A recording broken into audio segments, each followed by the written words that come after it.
আসসালামু আলাইকুম ওয়া রাহমাতুল্লাহি ওয়া বারাকাতুহু। প্রিয় বন্ধুরা, আশা করছি সকলে ভালো আছেন, সুস্থ আছেন। আজকে আপনাদের মাঝে নতুন একটি হাদিসের গল্প নিয়ে আসলাম, যার নাম খিজির ও মুসা আলাইহিস সালামের কাহিনী। আশা করছি সকলের ভালো লাগবে। চলুন শুরু করি। হযরত ইবনু আব্বাস রাদিয়াল্লাহু আনহু হতে বর্ণিত, তিনি বলেন, হযরত উবাই ইবনু কাব রাদিয়াল্লাহু আনহু রাসূল সাল্লাল্লাহু আলাইহি সাল্লাম হতে আমাদের নিকট বর্ণনা করেছেন যে হযরত মুসা আলাইহিস সালাম একদা বনী ইসরাইলের এক সমাবেশে ভাষণ দিতে দাঁড়ালে তাকে জিজ্ঞেস করা হলো, কোন ব্যক্তি সর্বাধিক জ্ঞানী? তিনি বললেন, আমি সর্বাধিক জ্ঞানী। জ্ঞানকে আল্লাহর দিকে সর্বোধ না করার কারণে আল্লাহ তাকে তিরস্কার করে বললেন, বরং দুসাগরের সংযোগ স্থলে আমার এক বান্দা আছে, যিনি তোমার চেয়ে অধিক জ্ঞানী। হযরত মুসা আলাইহিস সালাম বললেন, হে আমার প্রতিপালক, তার নিকট পৌঁছাতে কে আমাকে সাহায্য করবে? কখনো সুফিয়ান এইভাবে বর্ণনা করেছেন, আমি কিভাবে তার সাথে সাক্ষাৎ করতে পারি? তখন বলা হলো, তুমি একটি থলিতে করে একটি মাছ নাও, যেখানে তুমি মাছটি হারাবে সেখানে আমার সে বান্দা আছে। অতঃপর হযরত মুসা আলাইহিস সালাম একটি মাছ ধরলেন এবং থলিতে রাখলেন। অতঃপর মাছ নিয়ে তার সঙ্গী ইউশা বিন নুনকে সাথে নিয়ে চললেন। শেষ পর্যন্ত তারা একটি পাথরের কাছে পৌঁছালেন এবং তার উপর মাথা রেখে বিশ্রাম নিলেন। মুসা আলাইহিস সালাম ঘুমিয়ে পড়লেন। এ সময় মাছটি থলি থেকে বের হয়ে লাফিয়ে সমুদ্রে চলে গেল।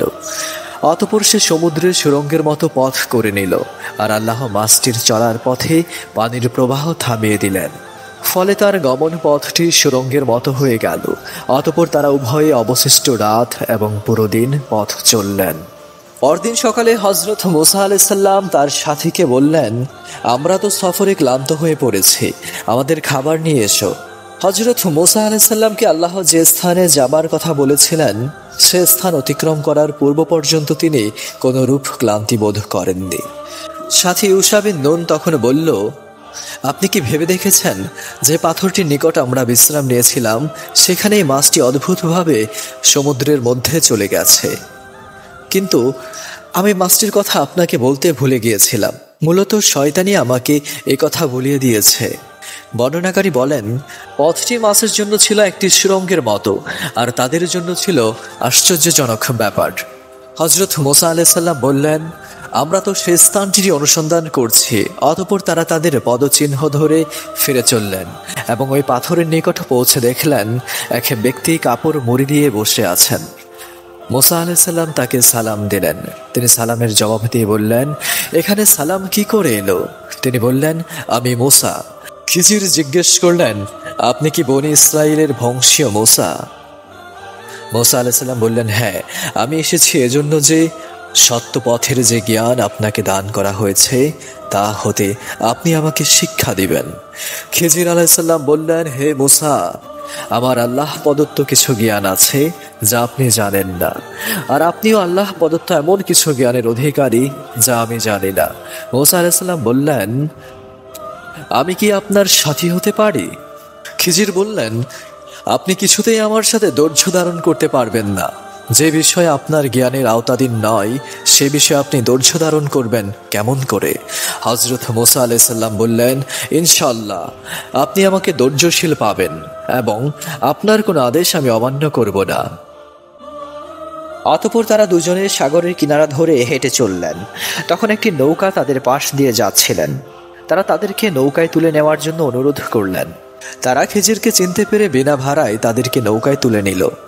যখন তারা দুজনে নৌকায় চড়লেন তখন একটি চড়ুই পাখি এসে নৌকাটির কিনারায় বসলো এবং সমুদ্র থেকে 1 ফোঁটা বা 2 ফোঁটা পানি পান করলো। খিজির বললেন, হে মুসা, আমারও আপনার জ্ঞানের দ্বারা আল্লাহর জ্ঞান হতে ততটুকু কমেনি যতটুকু এই পাখিটি তার ঠোঁটের দ্বারা সাগরের পানি হ্রাস করেছে। তখন খিজির একটি কুড়াল দিয়ে নৌকাটির একটি তক্তা খুলে ফেললেন। মুসা আলাইহিস সালাম অকস্মাৎ দৃষ্টি দিতেই দেখতে পেলেন যে তিনি কুড়াল দিয়ে একটি তক্তা খুলে ফেলেছেন। তখন তাকে বললেন, আপনি এ কি করলেন? এ লোকেরা বিনা ভাড়ায় আমাদের নৌকায় তুলে নিল, আর আপনি তাদেরকে ডুবিয়ে দেওয়ার জন্য নৌকা ছিদ্র করে দিলেন। আপনি তো একটি গুরুতর কাজ করলেন। খিজির বললেন, আমি কি বলিনি যে আপনি আমার সাথে ধৈর্য ধারণ করতে পারবেন না? মুসা আলাইহিস সালাম বললেন, আমার ভুলের জন্য আমাকে অপরাধী করবেন না এবং আমার এই ব্যবহারে আমার প্রতি কঠোর হবেন না। মুসা আলাইহিস সালামের পক্ষ থেকে প্রথম এই কথাটি ছিল ভুলক্রমে। অতঃপর তারা যখন উভয়ে সমুদ্র পার হলেন, তখন তারা একটি বালকের পাশ দিয়ে অতিক্রম করছিলেন, যে অন্যান্য বালকদের সাথে খেলা করছিল। খিজির ছেলেটির মাথা দেহ হতে ছিন্ন করে ফেললেন। হযরত মুসা আলাইহিস সালাম বললেন, আপনি একটি নিষ্পাপ শিশুকে বিনা অপরাধে হত্যা করলেন। আপনি খুবই খারাপ একটা কাজ করলেন। খিজির আলাইহিস সালাম বললেন, আমি কি বলিনি যে আপনি আমার সাথে ধৈর্য ধারণ করতে পারবেন না? মুসা আলাইহিস সালাম বললেন, এরপর যদি আমি আপনাকে আর কোনো প্রশ্ন করি তাহলে আমাকে আর সঙ্গে রাখবেন না। অতঃপর উভয়ে চলতে লাগলেন। চলতে চলতে তারা একটি জনপথের অধিবাসীদের নিকট পৌঁছে তাদের নিকট কিছু খাবার চাইলেন, কিন্তু জনপদবাসী তাদের দুজনে মেহমানদারি করতে অস্বীকার করল।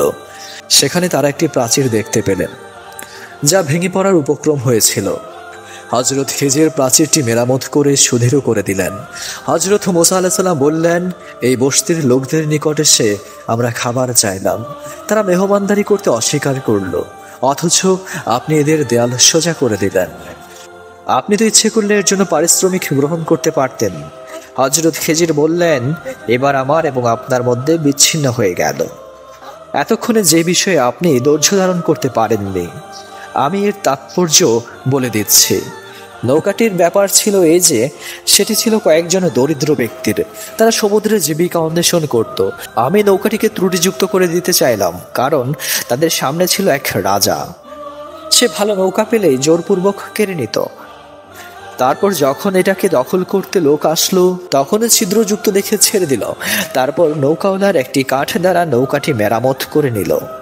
আর বালকটি সূচনা লগ্নে ছিল কাফের, আর সে ছিল তার ইমানদার বাবা মায়ের বড়ই আদরের সন্তান। আমি আশঙ্কা করলাম যে সে বড় হয়ে অবাধ্যতা এবং কুফরি দ্বারা তাদেরকে কষ্ট দিবে। অতঃপর আমি ইচ্ছা করলাম যে তাদের পালনকর্তা তাদেরকে তার চেয়ে পবিত্রতায় এবং ভালোবাসায় ঘনিষ্ঠতর একটি শ্রেষ্ঠ সন্তান দান করুক। আর প্রাচীরের ব্যাপার এই যে, সেটি ছিল নগরের দুইজন ইয়াতিম বালকের। এর নিচে ছিল তাদের গুপ্তধন। তাদের পিতা ছিলেন সৎকর্মপরায়ণ। সুতরাং আপনার পালনকর্তা দয়াপরবেশ হয়ে ইচ্ছা পোষণ করলেন যে তারা যৌবনে পদার্পণ করে নিজেদের গুপ্তধন উদ্ধার করুক। আমি নিজ ইচ্ছায় এসব করিনি। আপনি যে বিষয়গুলোতে ধৈর্য ধারণ করতে পারেননি, এই হলো তার ব্যাখ্যা।